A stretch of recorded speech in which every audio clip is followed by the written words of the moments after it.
Welcome मित्रांनो, तुम्हा सर्वांचं मनपूर्वक स्वागत आहे साहित्य विवर या यूट्यूब चॅनलवर।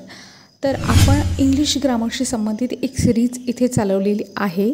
सुरुवातीला आपण व्होकॅब्युलरी आहे ती कंप्लीट करत आहोत आणि नंतर समोर आपण काही ग्रामरचा कोर भाग आहे तो सुद्धा आपण कव्हर करू।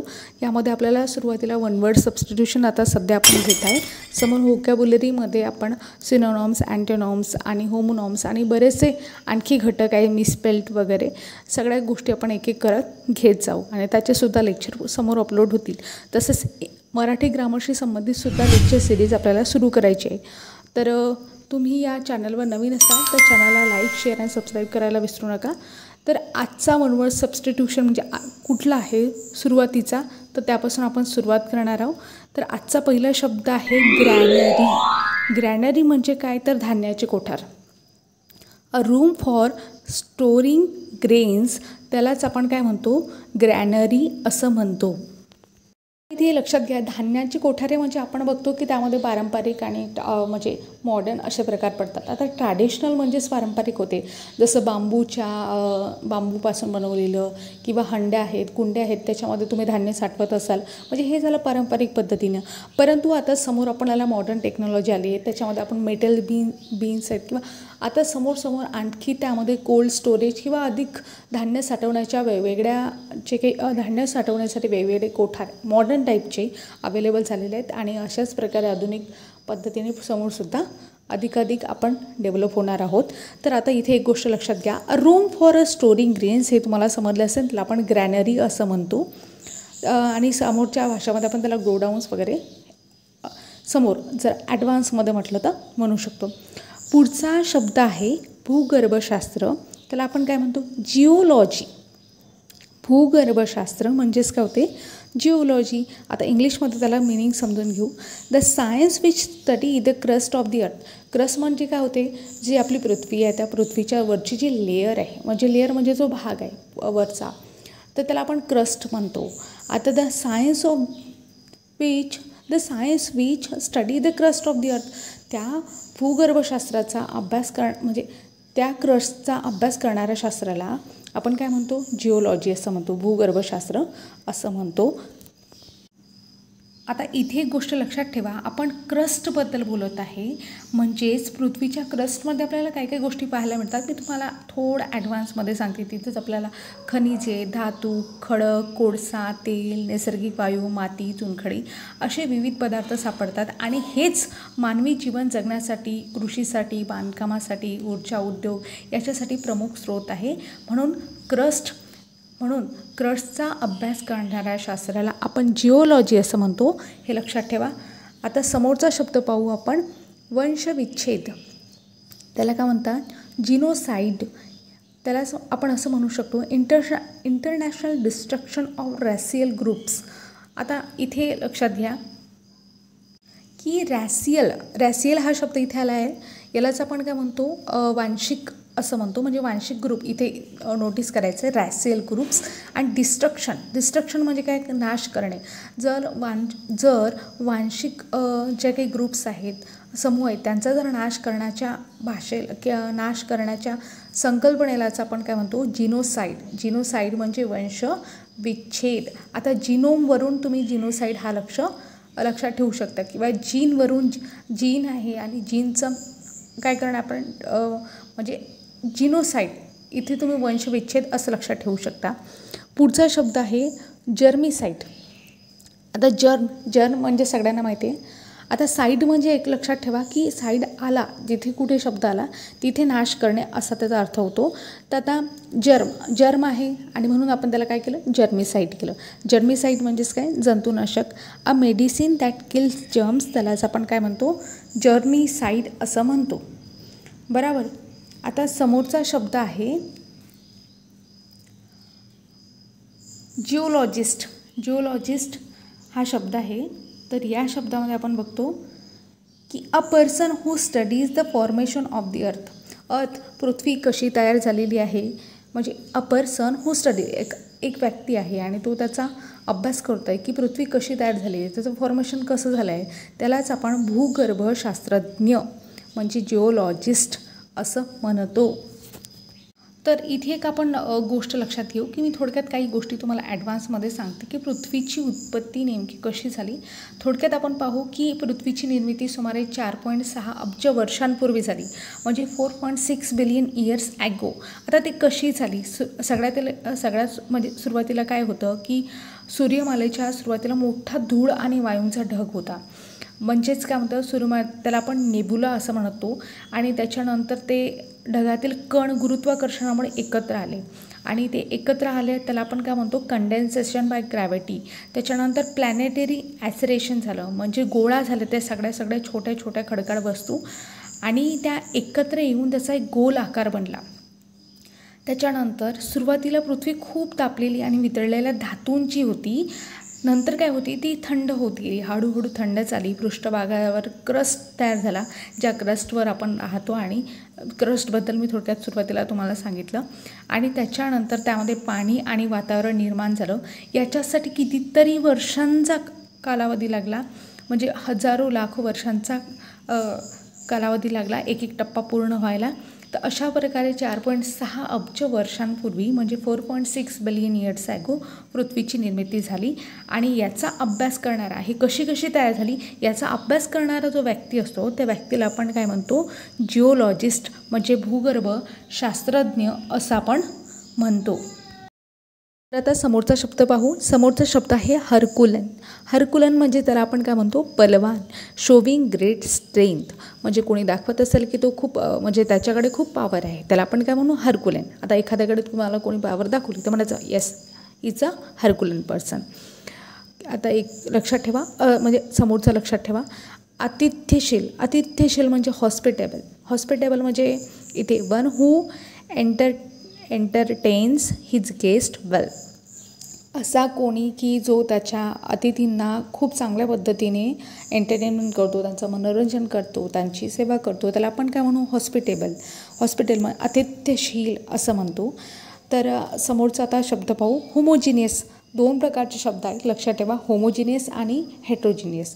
होमोजिनियस म्हणजे एक जिन्सी आणि हेट्रोजिनियस म्हणजे काय म्हणून त्याच्या विरुद्ध, म्हणून लक्षात ठेवा. इथे होमोजिनियस, आता हॅविंग अ सिमिलर नेचर, असे पार्टिकल्स आहेत की ज्यांचं सारखं एक नेचर आहे, किंवा असे व्यक्ती तर म्हणताच येत नाही, कारण की सगळ्यांचं नेचर सारखं असूच शकत नाही.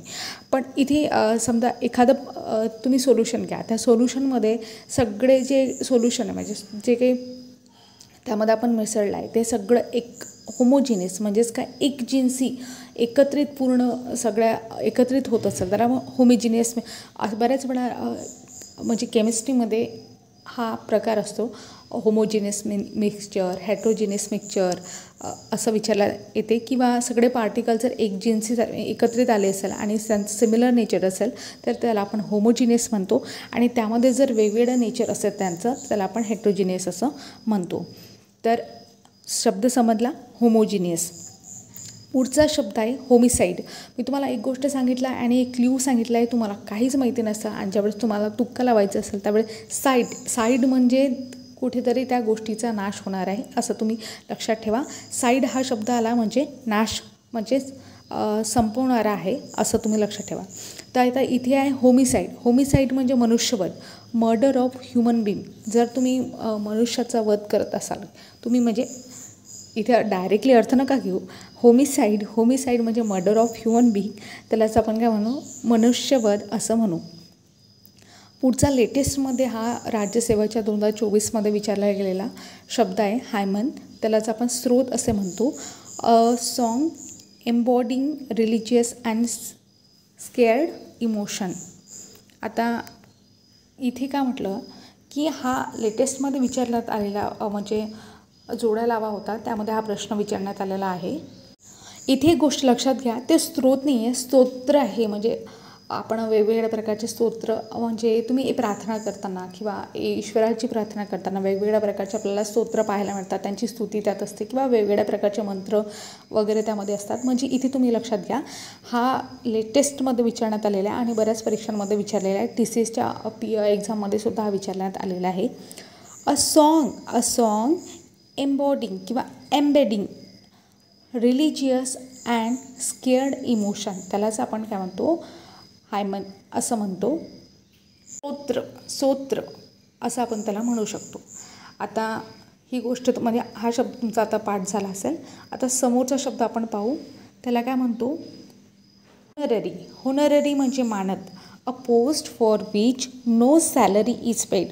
असं आहे की मानद याच्यावर आहे की त्याला फक्त मानलेलं आहे, त्याला पगार वगैरे काही मिळत नाही, पैसे मिळत नाहीत. A post for which no salary is paid. असं कोणी काम करणार आहे का? जशी मी करते आहे. A post for which no salary is paid, त्यालाच आपण काय म्हणतो? मानद असं म्हणतायत, त्याला होनोररी असं म्हणतायत. तर पुढचा शब्द आहे होमेज. होमेज म्हणजे आदरांजली.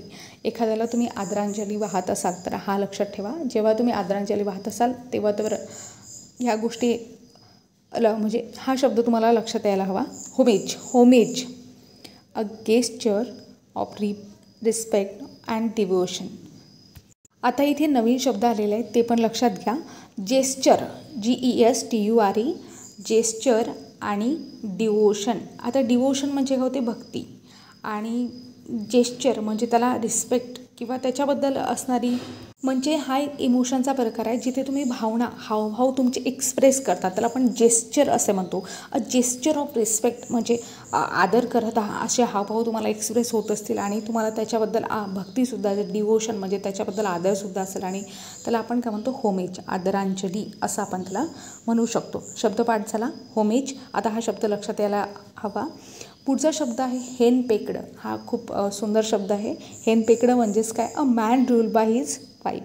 म्हणजेच आपण त्याला म्हणू शकतो बायकोच्या ताब्यातील. A man rule by his wife. असा माणूस जो कुणाच्या मतानुसार चालतो तर त्याच्या वाईफच्या, त्याला आपण हेनपेकडं असं म्हणू शकतो. म्हणजेच बायकोच्या ताब्यातील मनुष्य. तर शब्दपाठ झाला. आता समोरचा शब्द घेऊ. इथे एक गोष्ट लक्षात घ्या, इथे नंबरिंग चुकलेली आहे, परंतु आपला मेन म्हणजे मुख्य उद्दिष्ट आहे वन वर्ड सबस्टिट्यूशन कवर करणं. तर नंबरिंगकडे लक्ष देऊ नका. पुढचा शब्द आहे होस्ट, यजमान.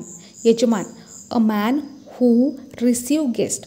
असा माणूस की ज्याच्या घरी म्हणजे त्याच्या घरी गेस्ट आलेले आहेत. गेस्ट म्हणजे पाहुणे आलेले आहेत असं म्हणू शकतो. आता ही माणसांच्या बाबतीत होते का होस्ट, म्हणजे बाकीच्या गोष्टीमध्ये सुद्धा होस्ट येते, होस्ट असतात. आता तुम्ही होस्ट म्हणजे नेमकं काय? यजमान हे आपण समजून घेतलं. होम म्हणजे होस्ट म्हणजे असा कोणीही ज्याच्या घरी काहीतरी नवीन कोणीतरी आलेलं आहे. आता तुम्ही वनस्पती आहे, वनस्पतीसुद्धा होस्ट असतात. कशासाठी? पॅथोजनसाठी किंवा बाकीच्या गोष्टींसाठी. त्याला आपल्याला ससेप्टिबल, रिसेप्टिबल म्हणजे टॉलरन्स, वेगवेगळ्या टर्मिनॉलॉजीसुद्धा त्याच्याशी संबंधित आहे. आता इथे फक्त तुम्ही माणसांच्या बाबतीत लक्षात ठेवा. अ मॅन हू रिसीव गेस्टला आपण काय म्हणतो? होस्ट, यजमान असं म्हणतो. समोरचा शब्द आहे होमिसाईड. हा शब्द झालेला आहे. पुढचा आहे होमस्टिक, होमसिक. होमसिक. होमसिक म्हणजे घरापासून दूर असल्यामुळे दुःखी असलेला. सिक म्हणजे तुम्हाला माहिती आहे आजारी किंवा अशक्तपणा वाटणे किंवा दुःख वाटणे, सिक आहे तो सिक. आणि होमसिक म्हणून तुमचा हा शब्द लगेच लक्षात राहील की one who is sad for being away from home. जो बिचारा घरापासून दूर असेल त्याच्यामुळे त्याला दुःख वाटत असेल त्याला आपण होमसिक असं म्हणतो. पुढचा आता शब्द आहे हार्ड कॉपी. आता सॉफ्ट कॉपी, हार्ड कॉपी हे तर सर्वांना माहितीच असेल. अ printed version on a paper of data held in a computer called as hard copy. त्याला आपण सत्यप्रत असे म्हणतो. पुढचा शब्द आहे हेडोनिझम. हेडोनिझम म्हणजेच काय? ॲम्बिव्हॅलंट, विलासवादी. हेडोनिझम. आता हा शब्द तुम्ही कुठे यूज करू शकता? म्हणजे असा व्यक्ती की ज्याला असं वाटते सुख, या जीवनामध्ये फक्त सुखच आहे जे अंतिम उद्दिष्ट आहे आणि तो त्याच्यासाठीच प्रयत्न करत असतो. त्याला आपण हेडोनिझम, विलासवादी असं म्हणतो. ॲम्बिव्हॅलंट असं सुद्धा आपण त्याला म्हणू शकतो. दोन्ही शब्द आहे, सिनोनॉम्समध्ये विचारू शकतात तर लक्षात ठेवा. आणखी काही गोष्टी तुम्हाला लक्षात घ्यायच्या आहेत की इथे हेडोनिझमलाच आपण ॲम्बिव्हॅलंट का म्हटलं आहे. तसं ॲम्बिव्हॅलंट आणि हेडोनिझम दोन वेगवेगळे अर्थ आहेत म्हणजे त्यांचे. परंतु इथे एक गोष्ट लक्षात घ्या की समजा तुम्हाला हेडोनिझम, सुरुवातीला आपण ॲम्बिव्हॅलंटचा अर्थ समजून घेऊ. ॲम्बिव्हॅलंट म्हणजे काय होतो की द्विधा मनस्थिती असलेला, की दोन परस्पर विरोधी भावना एकत्र स्थितीत असलेला, त्याला आपण simultaneously mix feeling with about a person or situation असं म्हणू शकतो. किंवा समजा एखाद्याला म्हटलं तिला तिच्या निर्णयाबद्दल द्विधा भावना होत्या, शी फेल्ट ॲम्बिव्हॅलंट अबाउट हर डिसिजन असं आपण म्हणू शकतो. याला म्हटलं आहे आपण ॲम्बिव्हॅलंट. तर त्या हेडोनिझम प्रत्यक्षपणे नेमकं काय आहे की सुखवाद, इंद्रिय सुखवाद, जीवनातील सर्वोच्च हेतू सुखच मिळवणं आहे आणि दुःख टाळणं आहे असा तत्त्वज्ञानातील दृष्टिकोन असणारा व्यक्ती. समजा एक्झाम्पल द्यायचं म्हटलं तर एक सुखवादी माणूस आहे जो प्रत्येक गोष्टीत फक्त सुख शोधतो. A hedonist seek pleasure in everything असं आपण त्याला म्हणू शकतो. आता हेडोनिझम आहे त्याला ॲम्बिव्हॅलंट असं का म्हटलं गेलं आहे इथे की हेडोनिझममध्ये एकाच वेळी सुख शोधताना दोषदृष्टी देखील असते. याच्यासाठी आपण हा ॲम्बिव्हॅलंट हा शब्द वापरलेला आहे. म्हणजे सुख मिळवणं चांगले वाटते पण त्याचे दुष्परिणाम किंवा नैतिक प्रश्न निर्माण होतात. म्हणूनच काही तत्त्वज्ञ हेडोनिझमला ॲम्बिव्हॅलंट नेचरचा आहे असं म्हणतात, कारण तो सुख देतो पण अंततः हानिकारक ठरू शकतो. म्हणून लक्षात ठेवा, इथे शॉर्टकटमध्ये मी तुम्हाला सांगते, हेडोनिझम म्हणजे सुखवाद आणि ॲम्बिव्हॅलंट म्हणजे द्विधा भावना. तर अशा प्रकारे ह्या ज्या गोष्टी आहेत ह्या पण आपल्याला लक्षात ठेवायला हव्या. तर पुढचा शब्द आहे हेरेटिक. हेरेटिक म्हणजे त्याला तुम्ही काय म्हणू शकता, बंडखोर असं म्हणू शकता. आता बंडखोर म्हणजे नेमकं काय, अ person who is guilty of heresy. A person who is guilty of heresy. Heresy म्हणजे इथे लक्षात ठेवा पाखंडी, ढोंगी असं म्हणू शकता. आणि गिल्टी म्हणजे तुम्हाला माहिती आहे अपराधी, दोषी किंवा त्याच्याबद्दल दोष असणारा. अ person who is guilty of heresy असा पाखंडी वगैरे असेल त्याला आपण बंडखोर असं म्हणतो, हेरेटिक. परंतु बंडखोर म्हणजे प्रत्येक वेळी हा शब्द ढोंगी किंवा याच्यासाठीच वापरण्यात येईल असं नाही. बऱ्याच वेळा चांगल्या गोष्टींसाठी सुद्धा बंडखोर हा शब्द वापरण्यात येतो. तर हेरेसी हा नवीन शब्द आलेला आहे म्हणून याचं मिनिंग लक्षात ठेवा. तरी तुम्ही पाखंडी असं म्हणू शकता. आणि गिल्टी म्हणजे हे तुम्हाला माहितीच आहे. हेरेटिक हा शब्द तुम्हाला आता इथे लक्षात आलेला असेल. अ person who is guilty of heresy त्याला आपण हेरेटिक असं म्हणतो. बंडखोर व्यक्तिमत्व असेल असं त्याला म्हणतो. पुढचा शब्द आहे दुर्गम. आता दुर्गम म्हणजे काय, the place which is very difficult to reach. अशी गोष्ट की जिथपर्यंत पोहोचणं खूप कठीण आहे, दुर्गम आहे. बापरे, इथपर्यंत एवढा मोठं यश तुम्ही मिळवलेलं आहे. The place which is very difficult to reach, एवढ्या मोठ्या पदावर तुम्ही पोचलायची काही दुर्गम आहे. किंवा पदावर म्हणा किंवा तुम्ही काहीतरी वेगळी असाधारण गोष्ट करत असाल तर आणि तिथपर्यंत सामान्यांना पोचणं शक्य नसाल तर आपण काय म्हणतो, दुर्गम आहे. It's a place which is very difficult to reach.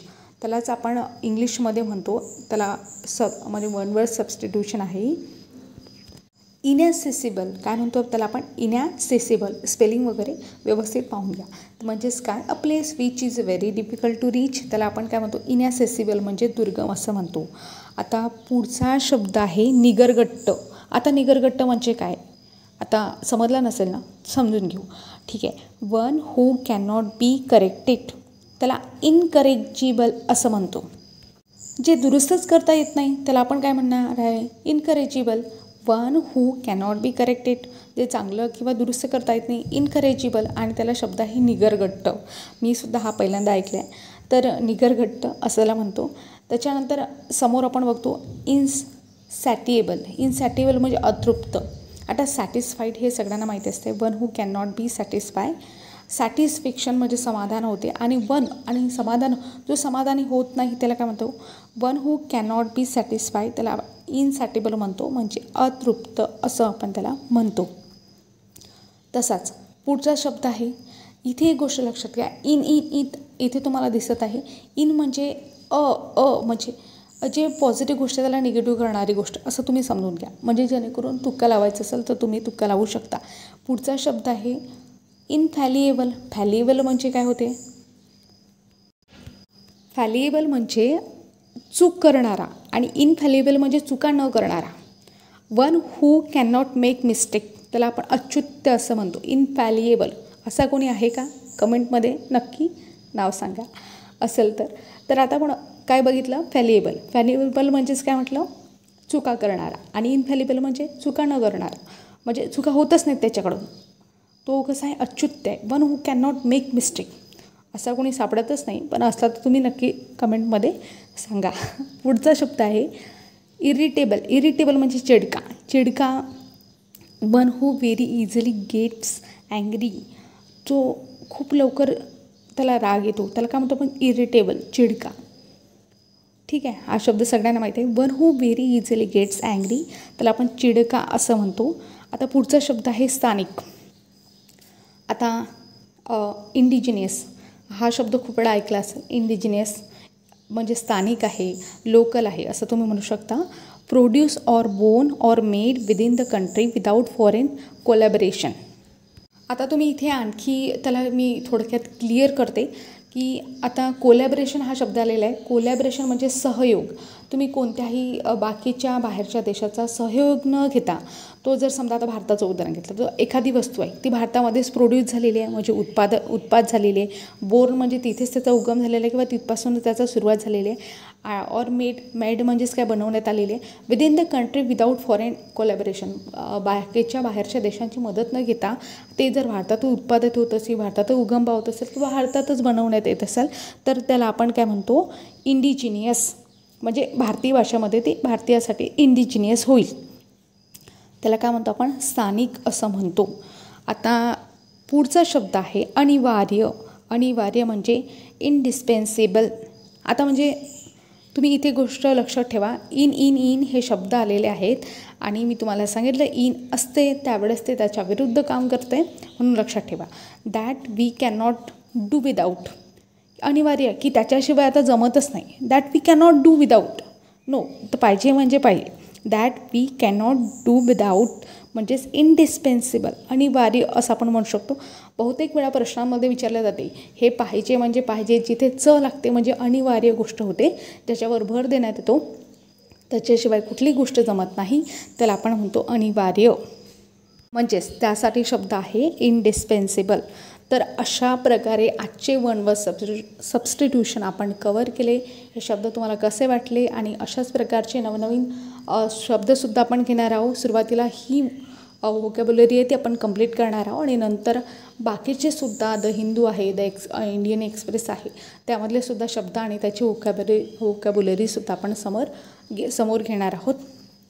तर आजचा भाग तुम्हाला कसा वाटला हे कमेंटमध्ये सांगायला विसरू नका आणि अशाच नवनवीन व्हिडिओसाठी लाईक, शेअर आणि सबस्क्राईब करायला विसरू नका. धन्यवाद. भेटूया पुढील भागामध्ये अशाच नवनवीन व्हिडिओसह. थँक्यू.